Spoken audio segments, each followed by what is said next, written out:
Okay, so this is the final result of the sped up video for the drone army's gun design. So Yannick, do you want to say something? Yeah, so this is what we call like a callout sheet. So this would be something we hand over to a client for the modelers to make the actual gun to use in the game. So this is kind of like a view where you can see all the details of the two weapons, the frag grenade here, and then the ball popper. And then the idea here is, of course, as you can see in the colors, like to have this clear coloring. Also, as we saw on the riot guns, they have this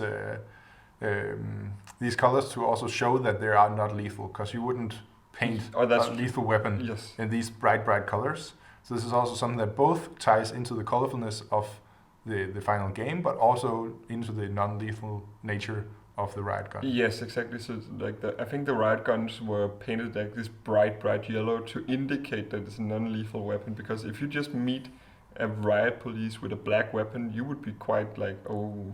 Yeah, you don't know if they're gonna actually shoot you if you just see a black metal weapon. But once you see these bright colors, you actually know that okay, these are non-lethal. And it ties really well together with the whole concept of this game being non-lethal, colorful, like below CS, between Valorant and CS. So again, bit of a chance, graduates, really, right? So bit of a chance, but really like something we just rolled with.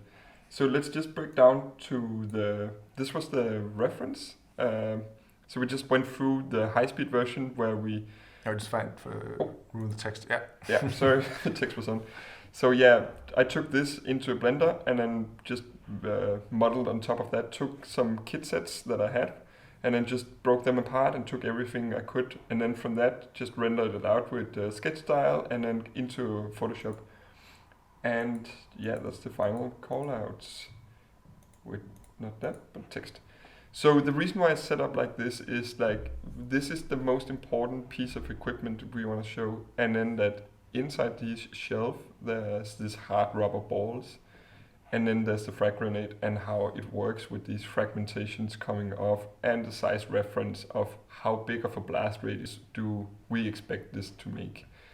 So yeah, this is something, as I mentioned before, it's a callout sheet, so it would be handed over to the client.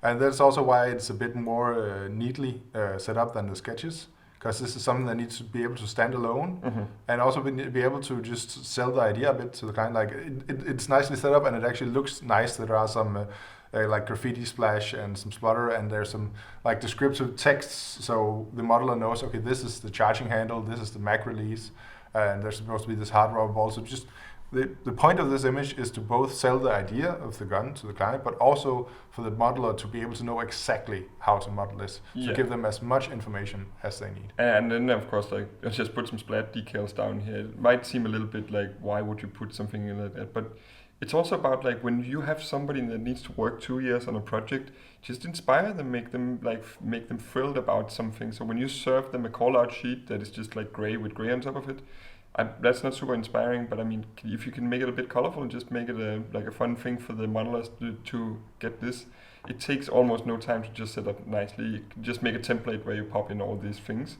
So yeah, then of course, if this would be for a client, this would be the client name in the bottom left, and there would probably be some description of if they have this asset number or something for that as well put in here, and then they would be able to like print it out and put it on the wall beside them, so they actually be able to cover walls like with different elements from the game. And then if everything just looks nice and is nicely presented, they have this great looking wall at the end that could inspire them every day when they work for this for the next it's like just something that gives a direction and an inspiration. Of course, like an iteration number, like what the artist who made this and what day it was made, so that you can always backtrack. So you're seeing this is maybe iteration 5 of these weapons.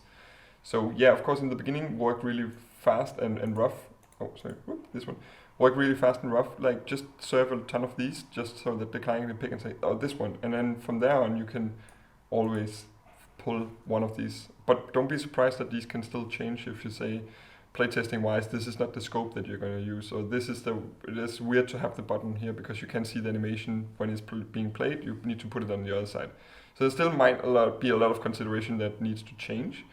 But this is a really good starting position for the 3D modelers to have something to go with.